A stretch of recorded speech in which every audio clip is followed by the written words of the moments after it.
On to our next speaker, but I wanted to read a couple of things that I got on the internet at about 3 o'clock last night when I couldn't sleep because I was hearing the wonderful lightning. And we have a small dog, and the dog doesn't love me at all. It loves my family better than me, except for when there's lightning and thunder. Then it decides to jump on the bed and be really, really close to my face. So I couldn't sleep as the dog is sitting there kind of breathing on me. But here's a quote that I thought was awesome. It says, "You are intense, you are obsessed, you are not normal, you say yes when others say no, you rise while others sleep, you do what others will not do, you control your destiny, you are a triathlete." Also, here's a biker, and the biker's like really digging in, and it says, "If it's hurting me, it's killing them." And then I thought this was pretty awesome. It's another quote here that says, "Swim like the boat sunk, bike like you stole it, and run for your life." And last one, "Training is like fighting a gorilla. You don't stop when you're tired, you stop when the gorilla is tired." That's probably very true, right? So I have the honor of introducing our next speaker, and this is Dr. Charles Spelich. And Dr. Spelich ended up getting his medical school training at the Chicago College of Osteopathic Medicine. He did that was his medical school, and then residency and sports medicine fellowship was at the McNeil Hospital in Berwyn, Illinois, which is part of Loyola University Medical Center. He is going to be talking about common injuries to triathletes, and what I'm going to do is mic you up here, and we'll get you started. So please help me welcome Dr. Spelich. So we have this, or we have this. Would you like this, so you can just walk around? Yeah, I think so. Okay. Let's see here. So we're going to just hook you up here. Let's go kind of high. This goes on your belt. This is the on switch. Yeah. What attention those here? Yep.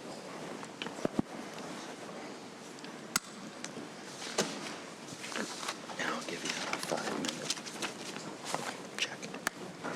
Is it? I think we're on. Yeah. Can everybody hear me? Okay. Advance forward, advance back, and that is the laser pointer. Okay. Perfect. Alrighty. Well, thank you very much, Jamie. So I have no disclosures. So over the next 35 to 40 minutes or thereabouts, we're going to talk about the most common triathlon injuries. And I want you to think of these more over this covers not just race day, but more the overall training that occurs for these. We're going to talk about the pathophysiology of these injuries, in particular for tendinopathies and stress fractures. We're going to spend a lot more time talking about those as they're very important and very common. And then we're also going to talk about the treatments for these injuries, and I think you'll note a pattern developing with these. I'm also going to mention physical therapy, but won't go into that into too great of detail because obviously there's talks following me that will go into that in much more detail. So triathlon, so obviously swimming and cycling and running, and I know we had mentioned this earlier about the different types of triathlons, and the sprint ones tend to be the most popular ones. And even when we were looking at this is still a lot of activity for one day. And as you might imagine, triathletes are more prone to injury than single sport athletes. There's a couple of reasons for this, and one is simply the sheer volume of the training, and there's some estimates up to at least 10 to 14 hours per week, which is quite a bit.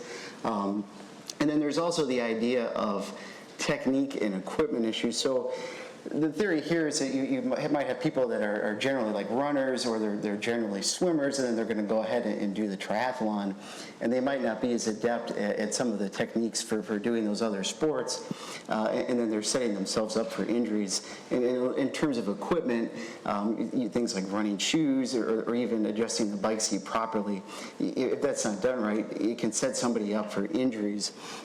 Now, as you might imagine, lower extremity injuries are far more common, and in fact, that's how I have it set up. So most of this will be lower extremity, and all that will be first, and then we'll talk about a few of the upper extremity things toward the end of the talk. And during race day, most of the injuries actually occurred during the running portion. And I'm going to mention here briefly that while the fewest injuries occur during the swimming portion, those injuries tend to be the severe ones where we talk about cardiac arrest and things of that nature. And in fact, there was a recent example of this at the Madison Triathlon of a few weeks ago, or a month ago or so. So now getting into the various injuries here. So anterior knee pain or patellofemoral syndrome is by far the most common in triathletes, and it's estimated that up to 30% of triathletes will develop this injury. And the definition here is peripatellar or retropatellar pain that is aggravated by patellofemoral loading, so something like running or squatting or climbing stairs. And what it can't be is some referred pain from another injury. So if it's definitely patellar tendonitis, that doesn't count, or if it's, someone has a meniscal injury and they're having referred pain from that, that doesn't count either. And there's a plethora of causes and treatments for this condition. So we'll talk today a lot about different extrinsic factors, which are more outside variables, and then intrinsic factors, which are more internal variables. So things that can contribute to this externally, so you're talking about shoe wear, you're talking about what type of running surface someone is on, and then the amount of training. And then when you look at these intrinsic factors, so weaknesses with the hip abductors and external rotators, poor core muscle endurance, hamstring tightness, excessive foot pronation, patellar malalignment, patellar hypermobility. So you'll see these things when you examine people. I mean, they usually do very poorly with glute medius strength testing. A lot of times you'll find tight hamstrings. And then for some of these people, they'll have really, when you're pressing on their patella, it's very easy to move it. And you can see how that might create problems.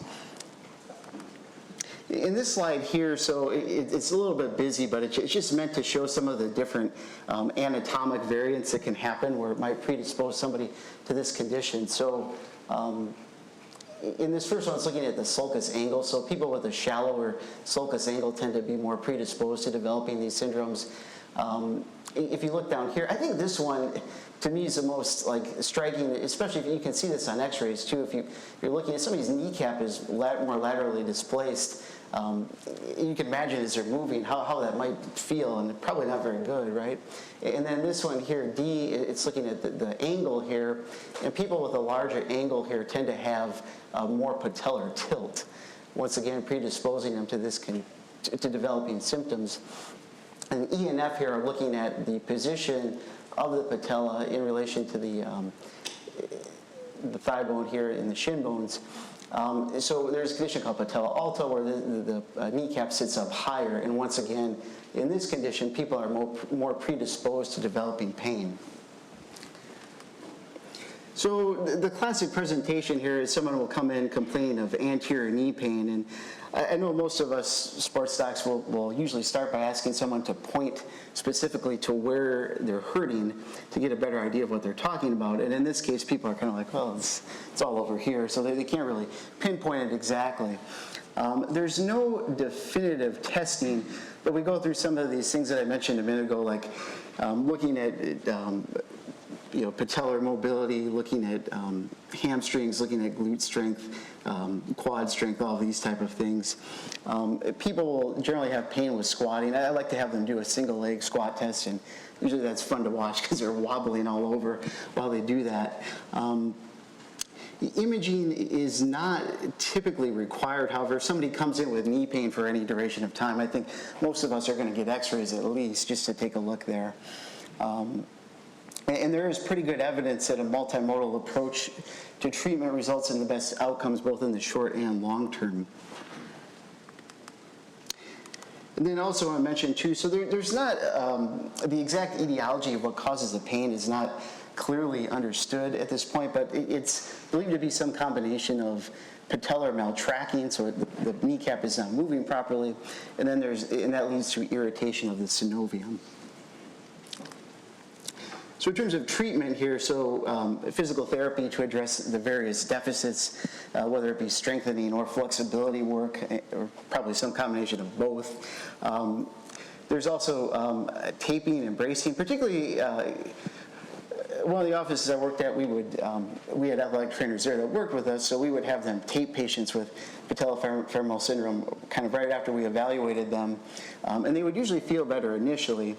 The evidence on how effective it is somewhat mixed. You'll see some studies that show that it's very helpful. Others show, well, maybe not as much. But if the patient's feeling better with it, I think it's pretty reasonable. Same goes for knee bracing as well. Once again, we talked about shoe wear and evaluating that, and a lot of times we recommend orthotics for these patients. The evidence, however, is somewhat mixed, but I think a lot of times it can be helpful.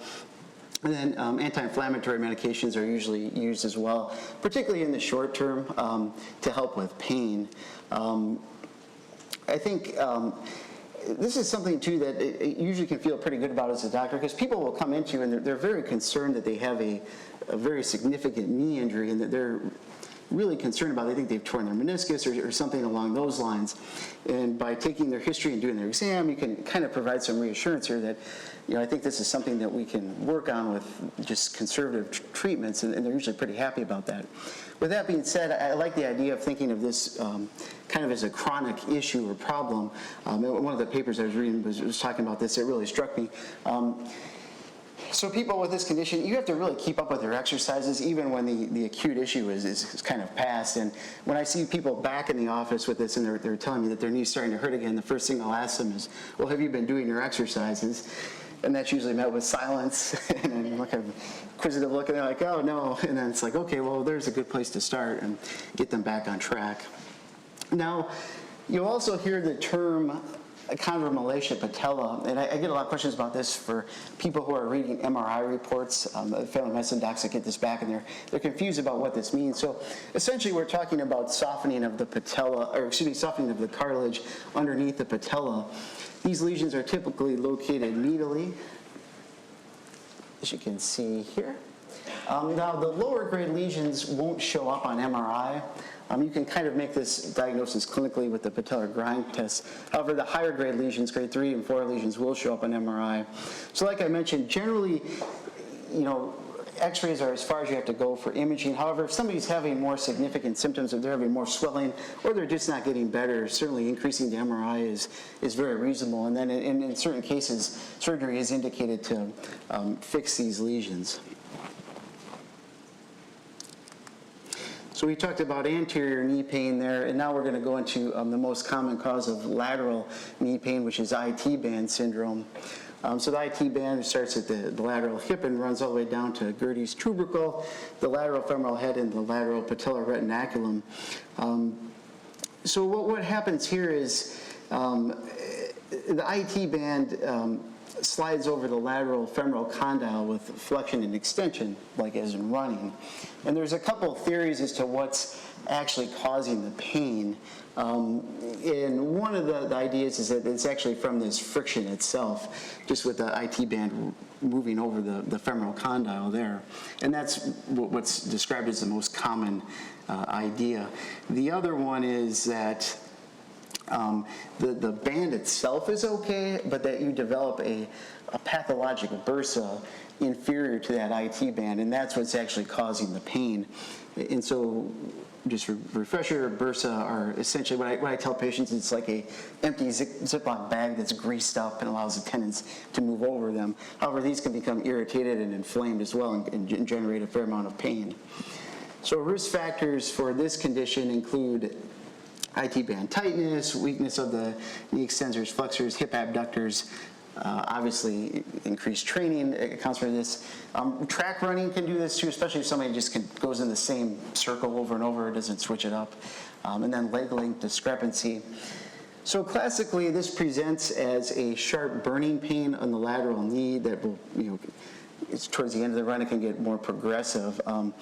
The interesting thing about this too is that, you can also get swelling in the area too, but people can be really, really tender with this, and it'd be a little bit surprising, especially if you see somebody on race day with this. I mean, I've had patients have a difficult time walking with this condition, or might be concerned that something else is going on, but it's actually this. And in terms of exam, so you can test for tightness of the IT band itself. You can also palpate over that area, although usually people, especially if they're suffering from this acutely, do not like that very much. Treatment, as we start to see these developing themes here, so rest, anti-inflammatory medications, physical therapy, stretching and foam rolling to loosen up the IT band. Orthotics can be used as well. And then steroid injections are also indicated in certain situations here, especially if somebody's not getting better. And this is something we might do for somebody as they're getting closer to race day and they're having a lot of symptoms that can help them get through the race. And like I said, imaging for this is not necessarily indicated, especially initially, but if someone continues to suffer, this is an MRI example of the IT band itself here, so you can see the signals increase there. And then I think that this right here is trying to illustrate the idea of a little bit extra fluid in here, maybe getting to that idea that there's bursa involvement in the pain generation here. So I think we think of knee injuries typically associated with running, which is certainly more common, but then swimming injuries of the knee can also occur. And as you might imagine, these are from overuse as well. The location of symptoms kind of depends on what type of swimming stroke someone's doing. For example, backstroke can lead to patellofemoral pain, and the breaststroke is typically associated with MCL sprains. From my understanding, during these, most people will do freestyle stroke is the most common. And then just these cartoons here are just kind of illustrating some of the different swimming styles in the loading on the knee. And once again, you can imagine if somebody's doing this over and over, what might happen. And then this, for the breaststroke specifically, I mean, that's quite a valgus load on the knee. Once again, you're doing that over and over. You can see how it's going to put strain on the MCL. So the risk factors for this tend to be very similar to patellofemoral syndrome. There's also, generally with swimming, you'll tend to find people with weaker hip internal rotators. So the main treatment method here is rest and activity modification, and then physical therapy to address said deficits. Anti-inflammatory medication can be helpful for pain relief. And then there's really an emphasis here on proper technique. I know they talk about for breaststroke, they talk about the idea of kind of slowly moving into kicking. The other thing is having appropriate rest periods, which for swimmers that doesn't usually happen. They tend to go, their seasons tend to go on and on and on. Rarely this will result in surgery, but generally conservative treatment will take care of the issue here. So now we're going to spend the next bit of time here going into tendinopathy. So when you go to these type of conferences, sometimes if people use the wrong phrase, it will generate reaction from the audience, and people say, oh, that's not what really is going on. And such is the case with the term tendinitis. Another one, sports hernia is another one that usually generates a reaction here. But we're going to focus on tendinitis. So the idea of tendinitis would imply that there's inflammation going on. That does indeed happen initially, but where people had an issue with the word is for these more chronic conditions is what we see a lot of, is there really inflammation going on? And people are finding you don't see some of these acute inflammatory cells present for chronic tendinitis. So people are saying, well, we've misnamed this then. So there's a term tendinosis that came about, which would tend to imply a more chronic condition. And then there's also tenosynovitis, which would imply irritation to the tendon sheath itself. I think now most people use the phrase tendinopathy, which is kind of a more broader term that indicates some sort of issue with the tendon itself. So if you use tendinopathy, people will be fine. If you use tendinitis, people might correct you. So the definition here is a non-rupture injury in the tendon or paratendon that is worsened with mechanical loading. So this is a pretty complex process, and we still don't understand exactly what's going on here. And over the next few slides, we'll talk about this. So you'll see examples of people who will have these changes on imaging or even histopathologically, yet they don't have symptoms. So it has not been teased out yet as exactly what's going on here. And that makes treatment challenging in certain cases. So going into the makeup of the tendons here, so Tendon connects muscle to bone, as you can see here. Most commonly, you'll get injuries at the connection sites here at the enthesis or the myotendinous junction. So generally, you're going to get injury where at the weakest points. Now, one exception to this is the Achilles, which we'll talk about in a little bit. So just going into the cell makeup here, so the tendons tend to be made of type 1 collagen. We'll talk a little bit about the extracellular matrix. You can just think of this as it provides structural support to the cell, and it's very important in forming new tendon cells. It's important in preventing injury as well. And then you have the tenocytes themselves, which are the cells. There are also nerve and blood vessels present. And then if you look at this structure here, this is pretty important for generating the strength of the tendon. So you have these nice organized bundles here. And we'll go back to this in a minute here to see what happens when there's injury. So once again, this slide is not meant to harken back to cell biology class, but it's just meant to demonstrate the complexity of the extracellular matrix. So there's just a lot of signaling pathways going on here, and you can think when there's injury, some of these pathways are disrupted, and that leads to some of the problems here. So just don't worry about all the busyness on here. So with tendon injuries, they can be acute or chronic. Generally with what we deal with in this type of triathlete here, you're talking about more of a chronic type of thing. And there's a host of animal studies that demonstrate tendinopathy after overuse type injuries, like rabbits and rat studies that clearly demonstrate this. So there's a lot of different explanations for what goes on here, and one idea is that there's just this idea of repetitive loading. So someone's continually stressing the tendon, and you're developing these little micro tears in the tendon structure, and then if somebody's doing a lot of activity, such as training for triathlon, you're going to have less time for healing, and this is going to lead to symptoms. In terms of what happens chronically, once again, as I mentioned earlier here, it's a little bit less understood as to what is actually going on, and there's several different theories here. So there's the idea of hypoxia that's causing this. Some evidence for this is that when you look at diseased tendon, you'll see a lot of vascularization, which is a characteristic when there's hypoxia. Oxidative stress is another theory here. And then when you get this induction of apoptosis, so apoptosis is death of the cell. So there's some people that think that tendinopathy chronically is a result of improper healing. So this process of apoptosis goes wrong, and people are left with essentially non-healed cells, and that leads to the issues here. And then the idea, now I mentioned that there are not a lot of inflammatory cells that you see typically with acute inflammation present in chronic tendinopathy. However, there are definitely inflammatory cytokines. As we'll talk about in a minute, there may be a greater role for inflammation than previously thought.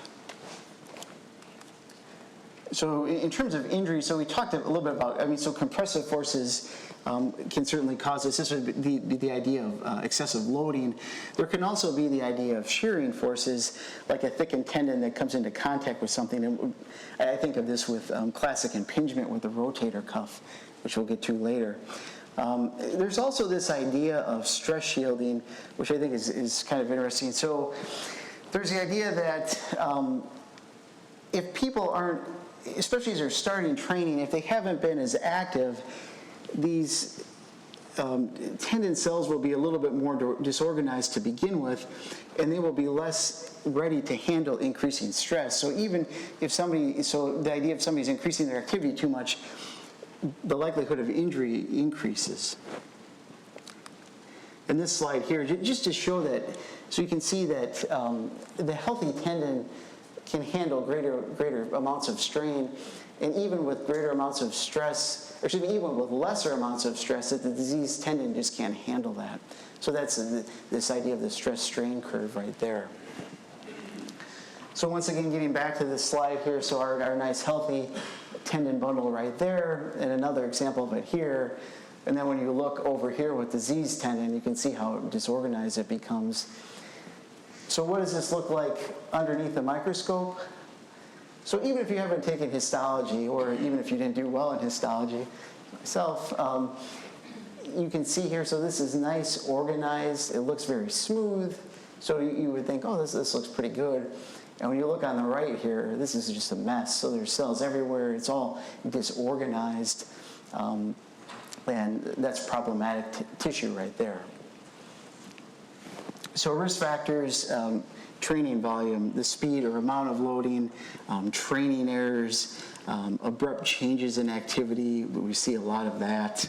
And then things like the type of load, like changing to new shoes. Some of the intrinsic factors would include biomechanics, age, obesity tends to play a role. I didn't mention too, there's certain drugs that can increase risk for tendinopathy. The quinolone antibiotics tend to be one of the more notorious ones for that.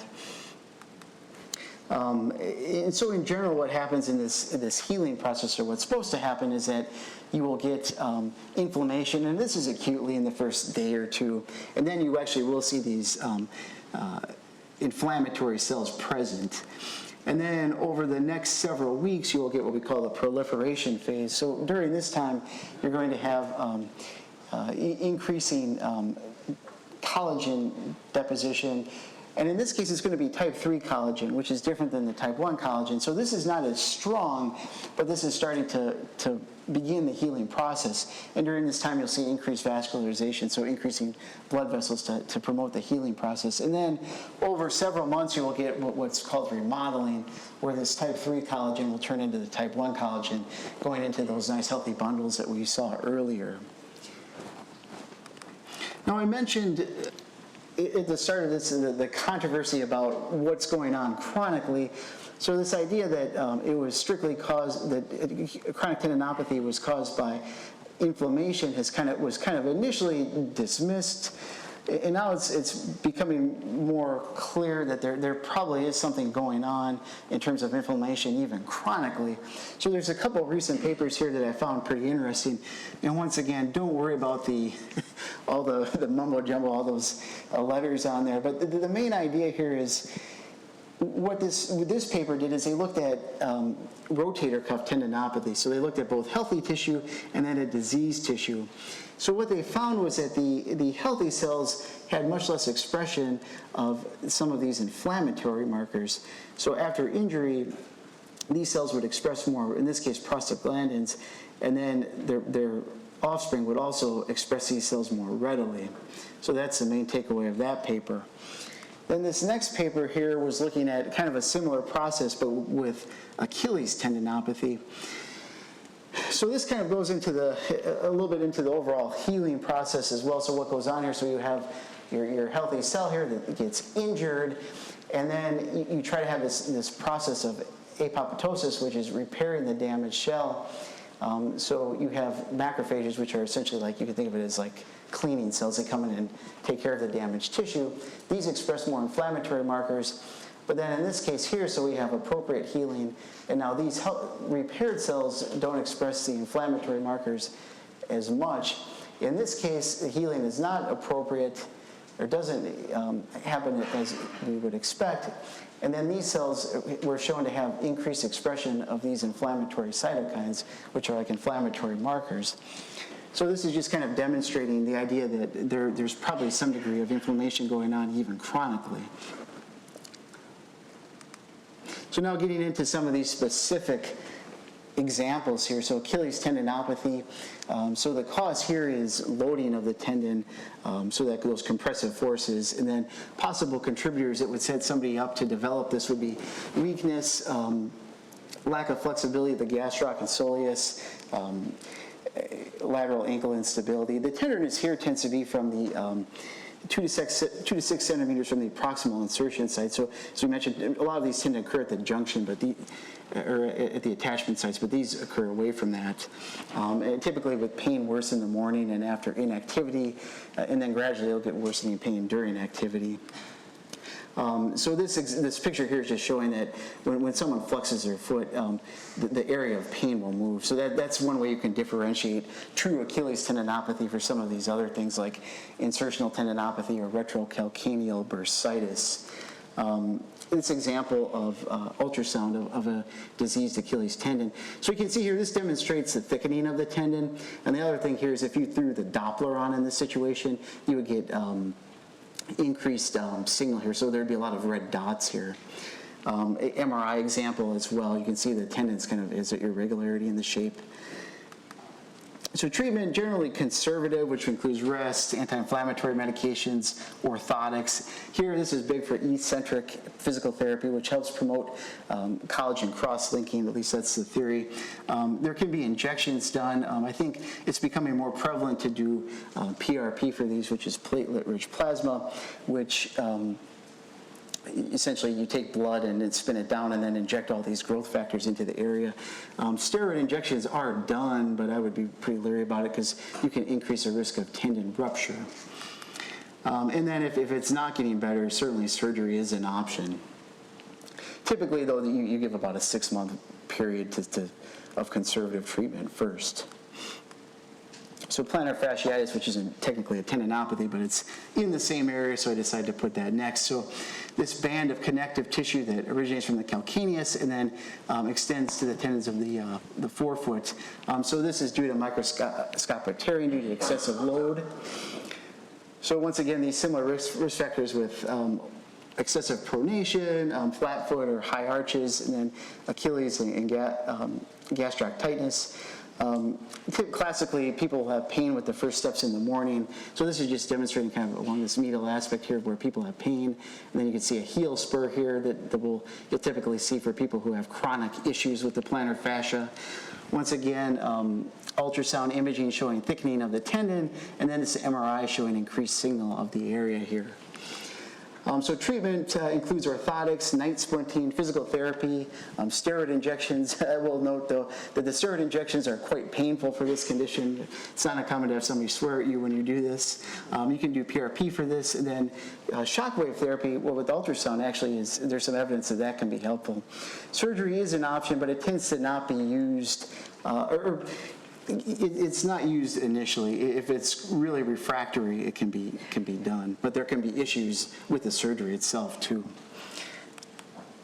So hamstring tendinopathy, another common thing seen with runners here. So this tends to occur during the terminal swing phase of the gait cycle, and this is when the hamstring is actively lengthening and absorbing the forces from the leg that's slowing down, and the biceps femoris is most commonly injured here. So this is just demonstrating what goes on during the gait cycle here, and then looking at the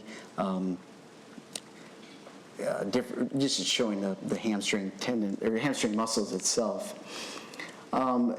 So these injuries tend to occur at the aponeuroses and the adjacent muscle fibers. Risk factors here are age, a prior history, strength and balance between the hamstrings and quads.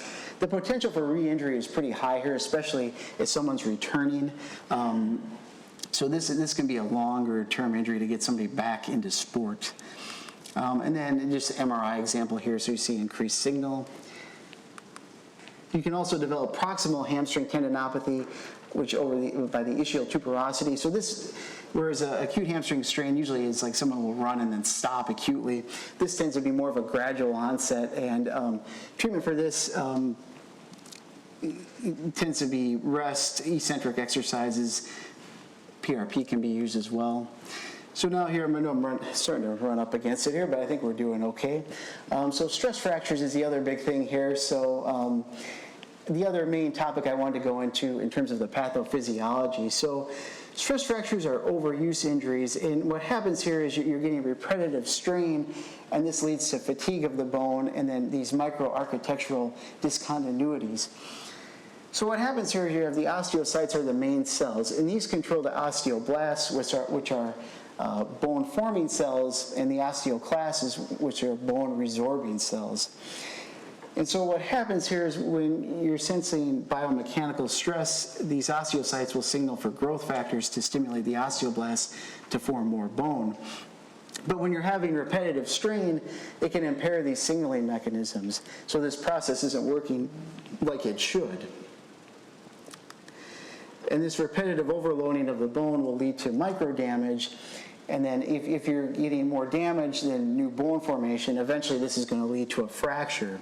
So typically this is something that will appear a couple months after an increase in activity. And the risk factors for this, as you might imagine, overuse, equipment problems like with shoes and running surface, and certainly the training volume that we mentioned. The typical presentation of these will be worsening insidious pain that will tend to occur initially kind of at the later stages of exercise and then become more prevalent during the middle of exercise and then just become prevalent at all times. In general, most people will get x-rays initially, but typically this won't show up initially on the x-rays, so MRI is warranted. And you'll see things like bone marrow edema showing up, and you'll see the increased signal here for these different stress fractures. So realistically, you need MRI to get these done, or to see these. This is probably, I would say in terms of importance, this is one of the more important slides in the entire presentation here. So you want to be able to differentiate between the high risk and low risk fractures. It really can change your management. So particularly anterior tibia stress fractures and femoral neck stress fractures are very important to recognize. You want to make someone not weight bearing. If you have suspicion for this and then get an MRI right away, they will almost certainly be heading to talk to the surgeon about fixing these. The navicular and fifth metatarsal tend to be poor healing, so surgical intervention is often more of a thing than for some of these low-risk ones, like the posterior tibia, which is tibia fractures are most common stress fractures in the leg, and then the metatarsals are the most common stress fractures in the foot. These low-risk ones can be managed non-operatively, typically. So you see an example here of an anterior tibia stress fracture, so that's bad news. And then this is actually an x-ray image of a metatarsal stress fracture. So you can see eventually there'll be changes. You see the callus formation there. And then an example of femoral neck stress fracture. So this is on the, what we call the tension side here. So this is sort of heading to the surgery, as you can see there.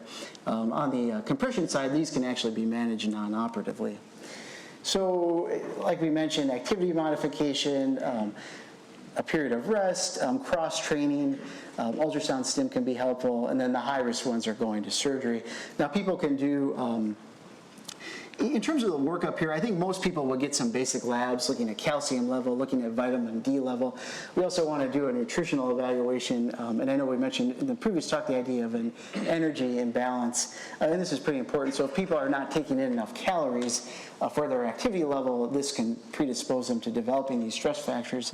In terms of DEXA scans, you know, this is controversial. Some people will do them initially for one stress fracture. I think a lot of people will say you get one free stress fracture, and then after that you would do additional. Then most people would go to a DEXA scan after that. Okay, so along the same area here, so the lower leg is a common spot for these stress fractures. You can also develop medial tibial stress syndrome in this area, which are commonly known as shin splints. So it typically occurs over the posterior medial 2/3 of the tibia, worse with activity, better with rest. Classically, these have more diffuse pain than stress fractures, and then you can see some of the risk factors here, so particularly weakness with the hip external rotators. So what causes this? There's a couple of theories. One here is that the tendons that attach to the muscles of the lower legs kind of pull on the bone in this area, and it gets this irritation at the site here. And you can see this is showing the most common places where people will develop symptoms. There's also the idea of a bone overload theory, which is a similar process to stress fractures, however not quite as extreme. Other considerations include stress fractures and then compartment syndrome. Now, they say you don't necessarily need imaging, but I think most people would get imaging because you would want to rule out a stress fracture for the reasons we talked about before. The best treatment for this is actually rest. Most people will do physical therapy as well. A lot of times people have tight calf muscles in this condition as well. So now moving on to our upper extremity things, two upper extremity issues here. So rotator cuff tendinopathy, most commonly caused by overuse, and as you might imagine in swimming here. As we mentioned earlier, most people will use a freestyle stroke during the training and competition, and what you see here is people with improper mechanics and fatigue, and this can lead to injury. In terms of rotator cuff muscles, the supraspinatus is most commonly affected. And you can see here, so this is what we're referring to as classic impingement. So the supraspinatus muscle is actually getting pinched in under the acromion here. So what we refer to as classic impingement, and then this is an example on MRI here. So interestingly, as we talked about earlier, where sometimes people will have findings on imaging but not symptoms. So they did MRIs of everybody who had did the Ironman, and a lot of people had rotator cuff tendinopathy on MRI, but not everyone had symptoms. So it makes you wonder. With the rotator cuff tendinopathy, this can actually be exacerbated during the cycling portion as well if people are leaning on the handlebars and putting extra strain on there. So treatment typically includes rest, anti-inflammatory medications, and therapy. Steroid injections can be helpful, and generally speaking, if someone gets good response to a steroid injection, this would indicate that they would probably have a good result with a decompression if it gets to a surgical place. And finally, swimmers can also, there's this idea of internal impingement as well. You think about it with throwers, and you can get a similar process in swimmers. The idea is as someone gets fatigued, they will get tired and their technique starts to suffer, and then you'll get issues with the capsule getting stretched out, and not as much labral injuries in swimmers as in throwers. I think I've got just two more things here, so we're almost done. So clavicle fractures, obviously if you're falling off a bike, that could definitely do the trick. So this can be both a fall onto a direct fall onto the shoulder, or if you have like a foosh type injury when you fall out and use your hand to catch yourself. Midshaft injuries are by far the most common, represent about 80% of these. And generally, the idea is that non-operative treatment is usually what's indicated with a sling or figure of eight brace. I think most people use a sling as it's more comfortable. Surgical indications would be shortening greater than 1.5 to 2 centimeters in a younger patient, a significant deformity, or a trauma situation. Displaced and comminuted fractures have a higher malunion rate. And then some of the papers I was looking at here, there is a trend towards a more aggressive approach with surgery, as there was some studies earlier that thought that the midshaft fractures, the healing rate was somewhere around 99%. The findings now are that maybe that's not quite the case. So there's been a more trend to doing surgery for the midshaft fractures.